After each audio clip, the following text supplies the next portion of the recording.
ओम शांति।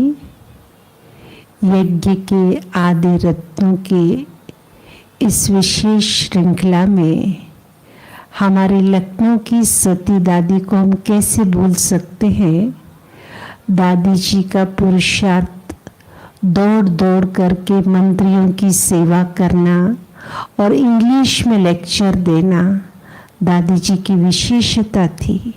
मैंने भी सती दादी जी से प्यार पालना पाया है, तो कभी कभी मुझे ऐसे मौका मिलता था दादी जी के अंग संग रहने का, पालना पाएगा।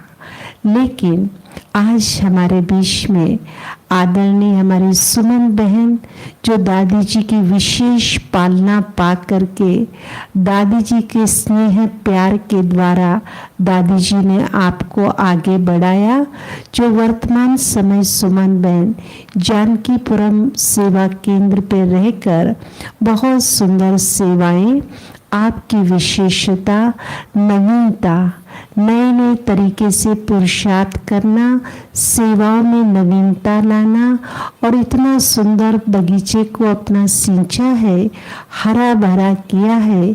और माँ सरस्वती जी का आपके ऊपर भी वरद हस्त है। ऐसी हमारी प्यारी मीठी बहन सुमन बहन आज हमारे आदरणीय श्रद्धेय सती दादी जी के बारे में हम सब के बीच में अपना अनुभव सुनाएंगे। सुमन बहन। किन शब्दों में आपका धन्यवाद करें। ओम शांति।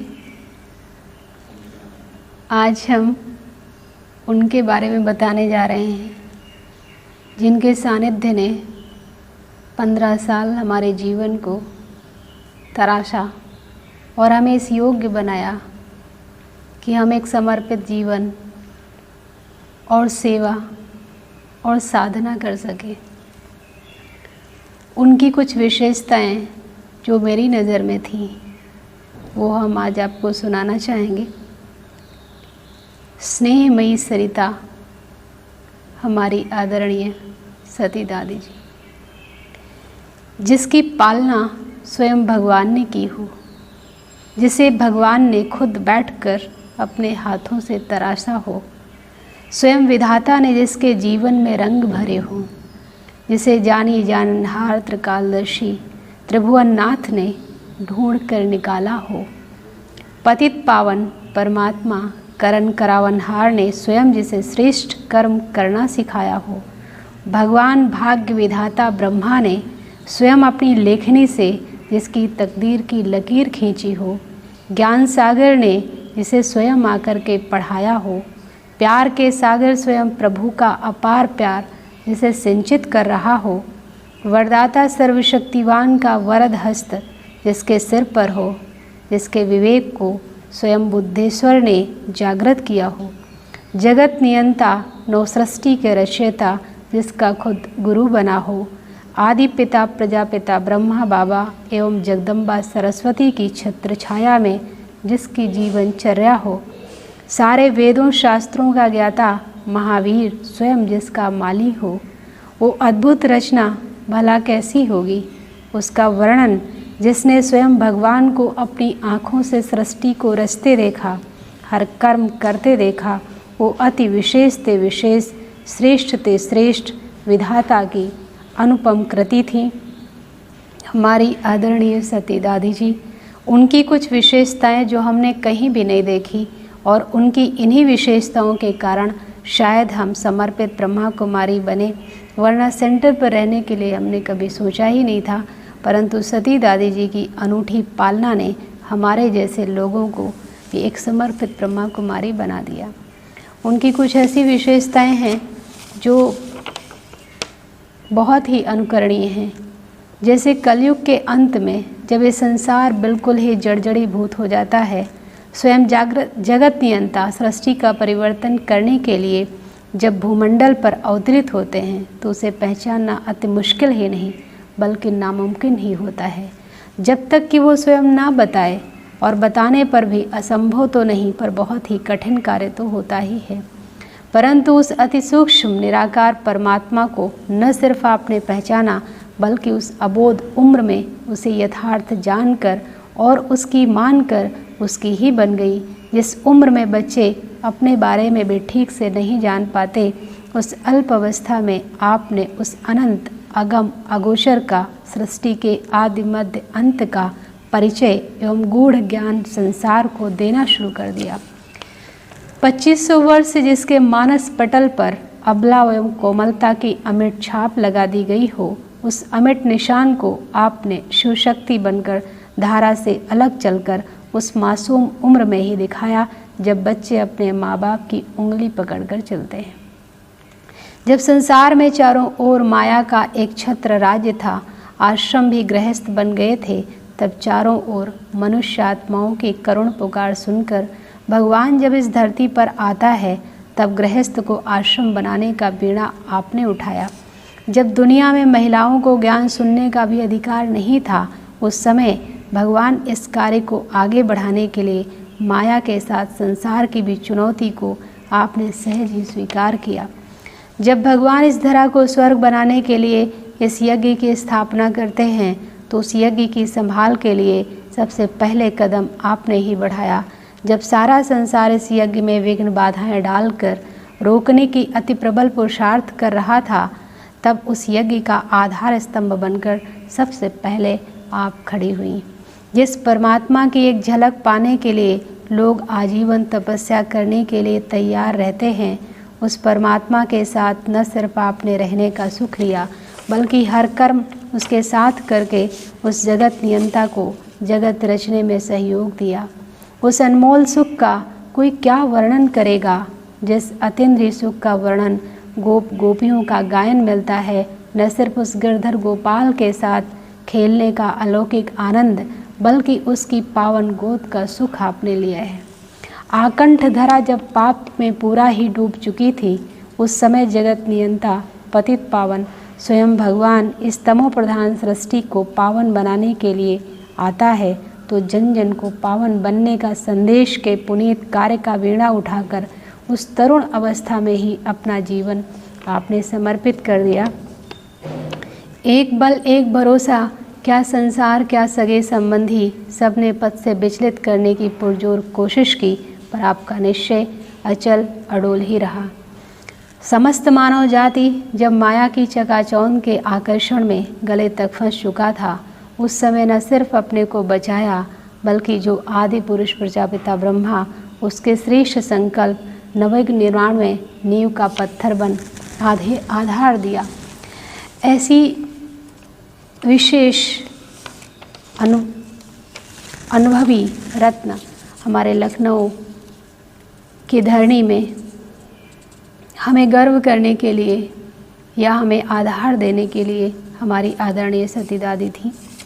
उनकी कुछ विशेषताएं जो हमने कहीं नहीं देखी, तो उसमें एक है स्नेह, अपार स्नेह। जैसे ये बात हमने उनके जीवन में सच होते देखा कि सच सब कुछ कर सकता है, पत्थर को भी पिघला सकता है और किसी को भी बिना किसी बंधन के आजीवन बांध कर रख सकता है। हमने देखा कि दादी ने सबको दिल में जगह दी। उनके लिए सभी सोना, वह सभी राजा हुआ करते थे, चाहे कोई गांव की अनपढ़ माताएं हो, चाहे कोई गरीब हो, चाहे कोई अमीर हो, वो सब पर अपना निस्वार्थ स्नेह उड़ेलती थी। और जैसे कि हमने देखा कई बार कई लोग ट्रेन के लेट होने के कारण बिना बताए या बिना समय के देर से आते थे। दादी ने उस कभी ये क्वेश्चन नहीं किया कि आपने बताया क्यों नहीं, आप इतने देर से क्यों आए, और बिना हम लोगों को जगाए वो जाकर गेट खोल देती थी और उसको पूछती थी कि तुमने कुछ खाया है। वो बोलता नहीं दादी, खाया तो नहीं है, लेकिन अभी कुछ खाने का मन नहीं है। दादी कहती जाकर सामान रखो और हाथ पैर धो लो, और ख़ुद ही किचन में जाकर कुछ अगर रखा है तो उसको गर्म करती या बनाती कुछ, और जब तक वो फ्रेश हो तब तक दादी टेबल पर रख कर और उसको आवाज़ देती कि ये तुम कुछ खा लो और फिर सो जाना। हमने देखा कई बार एक भाई आया करता था गांव से, वो निर्बंधन होने के कारण कई बार सेंटर पे कुछ दिन रुक जाया भी किया करता था।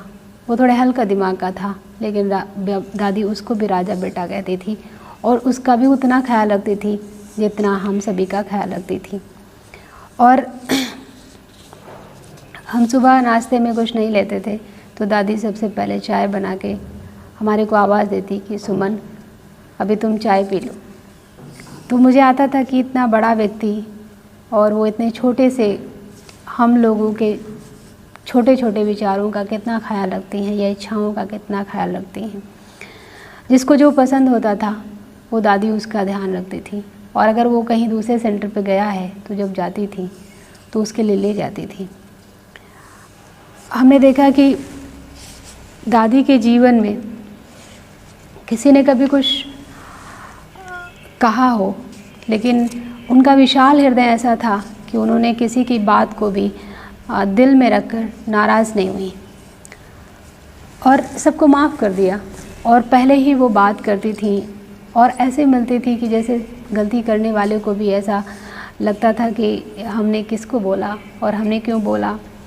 और कई बार हमने देखा कि गांव की माताएं आती थी और दादी के बिस्तर पर बैठ जाती थी, दादी उनको कुछ नहीं कहती थी, और हम लोग कई बार कहते थे कि ऐसा आप क्यों कर रही हैं, उधर क्यों बैठा, तो दादी कहती थी अरे बाबा के बच्चे हैं, भोले हैं, उनको समझ नहीं है, तो वो नाराज़ नहीं होती थी किसी से। और हमने देखा कई बार वो माताएं बेचारी गरीब थी ही, साधारण गरीब थी, और वो बाबा के घर के लिए थोड़ा भावना बस कुछ खरीदना चाहती थी तो वो सब्जियां ले आती थी। तो कई बार तो हमने देखा कि वो ऐसी सब्जियां ले आती थी जो बहुत कड़ी और बहुत क्या बोले कि तरोई बहुत जाली वाली हो गई होती थी।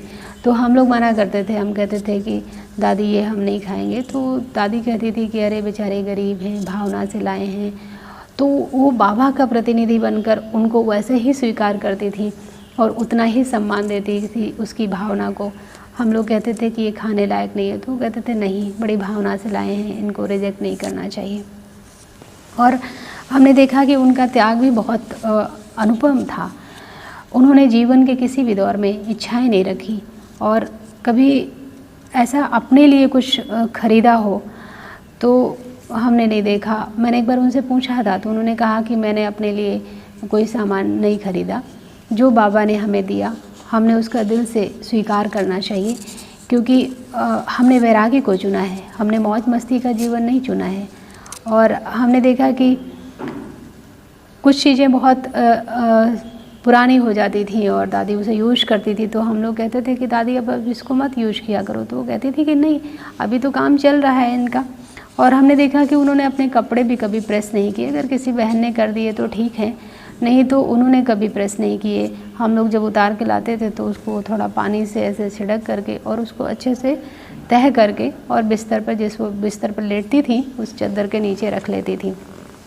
उन्होंने अपने शरीर पर कभी कुछ खर्चा भी नहीं किया और कभी भी उन्होंने मतलब साधन को आधार नहीं बनाया। अगर किसी गांव में किसी ने सेवा के लिए दादी को बोला, और हम देखते हैं कि जब हम छोटे थे तब हमारे गांव भी वो रात में साइकिल पर बैठ कर गई थी, और तब ये बात हमारी अलौकिक माता जी को बहुत अंदर तक फील हुई थी कि इतनी बड़ी सन्यासी और ये रात में साइकिल पर बैठकर हम लोगों के लिए आई हैं।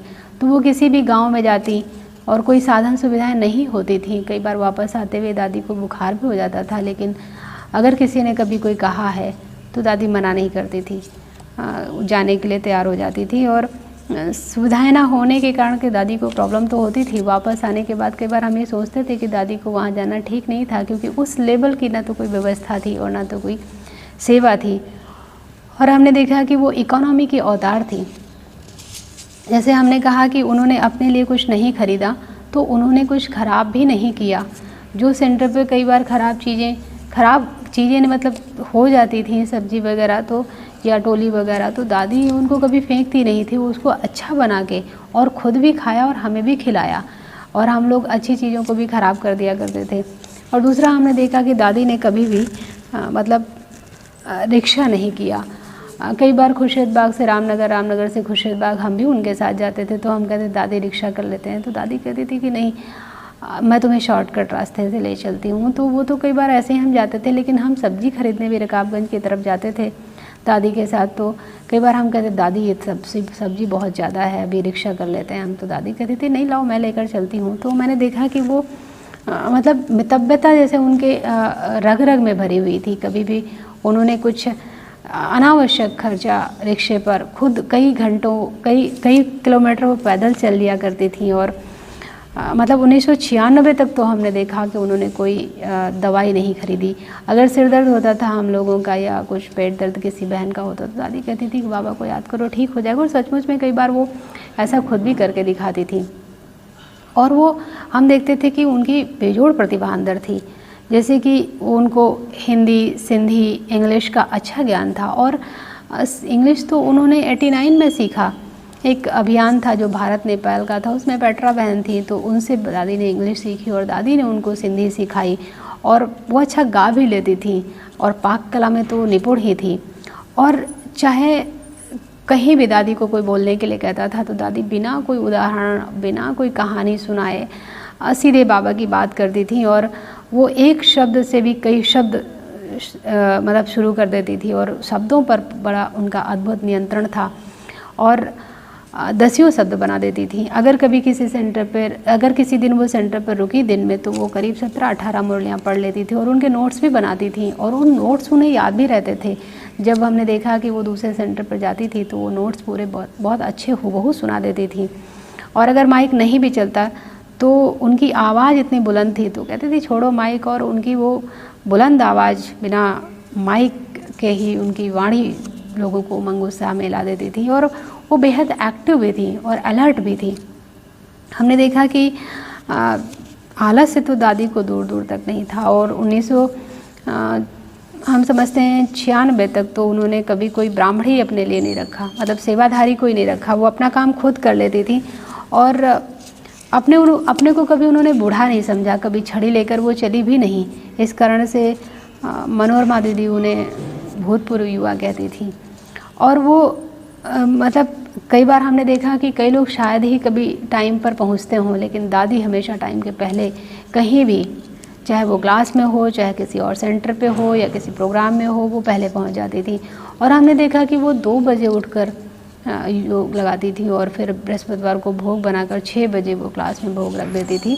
और 80 साल में उनका उत्साह कुछ ऐसे देखते हुए बनता था कि बूढ़ों में भी जोश आ जाए। और बच्चों जैसी सरलता, निर्माणता भी थी। जैसे कि उन्होंने कभी अभिमान नहीं दिखाया। जहाँ पर बड़ी दादियों ने जाने के लिए कहा वहाँ पर वो तुरंत चली गई। और मधुबन में भी जाती थी तो कोई साधन व सुविधाएं नहीं लेती थी। एक बार दादी जी के साथ हम लोग एक बहुत बड़े प्रोग्राम मेला में गए हुए थे, जहाँ पे हमारे साथ ही जो बड़ा रूम था उसमें दादी सोती थी। दादी के लिए फोल्डिंग थी और हमारे लिए, हम लोग नीचे सोते थे। और दादी ट्रोली ले गई थी, वही हम लोगों को खिलाती थी। कुछ दिन के बाद हमने देखा कि वहाँ पर बहुत सफाई ये चेंज हो रहा है। तो मैंने पूछा कि ऐसा क्यों? तो वहाँ की दीदी ने बोला कि अरे दादी तो हमारी भोले भंडारी हैं, उन्होंने हमको बहुत मदद की और हमने कोई सेवा उनकी नहीं कर पाए मेले के चक्कर में, लेकिन आज कोई दूसरा आ रहा है। तो मैंने देखा कि वो दादी जो है वो बहुत निर्माण थी। और कुछ भी कोई कहे तो वो करने के लिए तैयार हो जाती थी। जैसे रात में हम लोग कई बार कहते थे दादी ये वाला गीत सुनाइए, तो दादी तुरंत गाने के लिए तैयार हो जाती थी।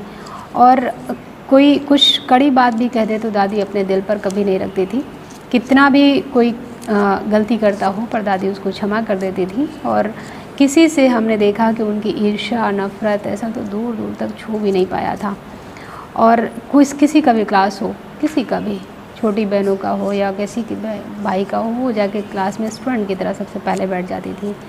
और एक बल एक भरोसा, ये भी मैंने देखा कि एक बार एक माताजी हमें सुना रही थी कि एक बार सेंटर पे कुछ बड़ा प्रोग्राम होने वाला था और एक माताजी ध्यान में जाती थी। तो ध्यान में माताजी को बाबा ने दिखाया कि तुम लोग एक बड़ा प्रोग्राम सोच रहे हो, लेकिन हमारी बच्चियां जो है वो कई दिन से जो है भोजन भी नहीं किया है। तो वो किचन में जाकर जब देखा तो वो सारे कनस्तर खाली थे। तो उस माता की बड़ी भावना बाद में हो गई कि ये देवियाँ हैं और इन्होंने कभी कुछ हमसे ये नहीं कहा कि हमारे पास आज राशन नहीं है। और ये सब काम तो वैसे ही कर रही थी और उनके चेहरे पर वैसे ही संतुष्टता या तृप्ति या खुशी दिख रही थी, सेवा भाव दिख रहा था। तो उसके मन में अपार श्रद्धा हो गई कि कितनी महान देवी हैं। और हमने कभी भी उनको मांगते हुए नहीं देखा, उनके लिए हमेशा यज्ञ आगे रहता था। अगर कुछ ऐसा होता था तो वो मधुबन में जाके दादी के हाथ में, दादी कॉटेज में चुपचाप रख के आती थी बिना कोई शो के। हमेशा बाबा को आधार बनाया और उनका ही भरोसा रखा। और सादगी की तो प्रतिमूर्ति थी वो। उन्होंने कभी खाने में 10 चीज़ें अपने लिए नहीं सोची और ना तो कभी उन्होंने कोई बनावटीपन अपने जीवन में दिखाया। जैसे कि हमने देखा कि वो एक ऐसे समाज से थी जिसमें भोजन का विशेष शौक़ रखते हैं लोग, लेकिन दादी ने हमेशा सिंपल भोजन किया। और एक बार भोजन करती थी जब हमने देखा उनको, तो सुबह 2 रोटी सब्जी लेती थी, फिर एक बार चाय और शाम को थोड़ा सा दूध लेती थी। कोई फल, कोई तला भुना, कुछ ऐसा उन्हें नहीं चाहिए था और इसलिए उन्हें सब बुला सकते थे बिना ताम झाप के। वो सेवा के लिए समर्पित थी, उनका अपना कोई नई साधन ऐसा चाहिए था। और लखनऊ की तो शान थी, जो भी उनके सानिध्य में आया वो उनका मुरीद हो गया, चाहे वो शिक्षा जगत का हो, चाहे वो राजनेता हो, चाहे कोई धर्म नेता हो। लेकिन सब पर उन्होंने अपनी अमिट छाप लगाई। किसी भी कार्यक्रम में उन्हें अगर 5 मिनट के लिए भी बोलने के लिए कहा जाता था तो वो सारे उनके 5 मिनट का भाषण ही सारे भाषणों पर भारी हो जाता था। और लखनऊ उनका कर्म क्षेत्र इसलिए बना इसलिए उन्होंने लखनऊ के किसी भी क्षेत्र को उन्होंने नहीं छोड़ा, किसी भी वर्ग को नहीं छोड़ा। लखनऊ में दादी जी के पहले सभी बड़ी दादियों ने सेवा की और साकार मम्मा बाबा की भी पालना लखनऊ को मिली, परंतु जो सेवा का विस्तार हुआ वो हमारी सती दादी जी ने ही किया। और जैसे कि इस यज्ञ में जो है वो विशेष रोल जो बाबा के साथ रहने वाले हैं उनका था। और दादी जो है वो यहाँ लखनऊ में 3 दादियाँ थीं, भगवती दादी और सती दादी और कृष्ण दादी। हमने देखा कि 1 साल करीब दादी एक वर्ष से बीमार रहीं और उनका ब्रेन करीब 6 महीने से काम नहीं करता था। तो फिर भी उनके अंदर पता नहीं किस कारण से इतना स्नेह पैदा हो गया था कि जो भी उनसे मिलने जाता उसको बड़ा स्नेह करती थी। और ख़ासकर जब हम जाते थे तो हमें तो वो दौड़ कर मिलती थी और बहुत इतना अच्छे से प्यार करती थी, इतना गले लगाती थी कि सभी को टोली देती थी और एक सेब देती थी। इसलिए हर जाने वाले का मन बार बार मिलने का करता था या उनके साथ रहने का मन करता था। और बड़ा आश्चर्य लगता था हमें कि दादी किसी को नहीं पहचानती थी, हालांकि हमें भी नहीं पहचानती थी, पर मुझे स्नेह बहुत करती थी। पर बाबा, मम्मा और दादी, जब हम पूछते थे दादी ये कौन है तो बोलती थी बाबा, मम्मा, दादी, ये 3 लोगों को पहचानती थी। और जैसे कि हमने देखा कि वो बीमार तो बहुत थी, आंखें नहीं खोलती थी, लेकिन जब भी आंख खोलती थी तो वो चेहरे से कभी बीमार नहीं लगी और दृष्टि देती थी। 25 अगस्त 2007 को बड़ी दादी ने शरीर छोड़ा। 25 अक्टूबर 2008 को हमारी सती दादी ने शरीर छोड़ा। ये जो है ऐसा लगता है कि मतलब ये सभी लोग अच्छी पालना देते हैं, लेकिन साकार के पालना वालों की कुछ बात ही और थी। 25 अक्टूबर 2008 को लखनऊ साकार के स्नेह से खाली हो गया। दादी ने हम लोगों के लिए बहुत कुछ किया, लेकिन बदले में हम लोगों से कुछ लिया नहीं, हम उसका रिटर्न कर भी नहीं पाए। दादी जी के जाने के बाद लगता है कि एक ना भरने वाली जगह खाली हो गई, हमारा एक मजबूत आधार चला गया। ऐसी अनुकरणीय, अतुलनीय, वंदनीय माँ पाकर भला कौन नहीं अपने भाग्य पर गर्व करेगा। हम दादी के बहुत ऋणी हैं और सदा रहेंगे, और उनकी असीम अनुकंपा से ही आज हम यहाँ पर हैं। दादी के बिना मेरे जीवन को कोई बना नहीं सकता था, और ये भी कह सकते हैं कि लौकिक माँ भी हमारी कोई कम स्नेह नहीं करती थी, लेकिन दादी आपके स्नेह के आगे वो स्नेह बहुत फीका रह गया, फीका हो गया। हम तो क्या, सारा लखनऊ आपका ऋणी है और सदा ही ऋणी रहेगा। ऐसी महान विभूति सदियों तक रहेगा, ऐसी महान विभूति, पुनीत आत्मा, स्नेहमयी, शीतल हृदय वाली, क्षमाशीलता की देवी, निर्माणता व सरलता की अद्वितीय हस्ती, विद्युता की पराकाष्ठा से परिपूर्ण, सादगी एवं सौम्यता, ममता मई माँ, आपको मेरा कोटि कोटि नमन स्वीकार हो। आप, ऐसा लगता है कि जब हमारी सेवा की बारी थी तब हमें आपका साथ नहीं मिला, और जिस तरह से इतिहास के पुल के नीचे से समय का पानी बह जाता है, उसी प्रकार आप सभी जिस तरह से चले जाते हैं उसका वापस आना तो संभव नहीं। सिर्फ याद करके आपके साथ को ये लगता है कि हाँ, आपका साथ मेरे जीवन में कुछ ऐसे आधार दिए या नियम कायदे से चलाया जो मजबूती आज भी दे रहा है। ऐसी परिस्थितियों में भी हम अपने आप को बहुत अच्छा संभाल कर चल सकते हैं। आपका बहुत बहुत दिल से आभार। ओम शांति। राह में बना कर श्रृंगार है किया, श्रीमत से मन चमन को आवाज हम करें, किन शब्दों में आपका धन्यवाद करें। दिन रात की ये सेवा हम याद करें, किन शब्दों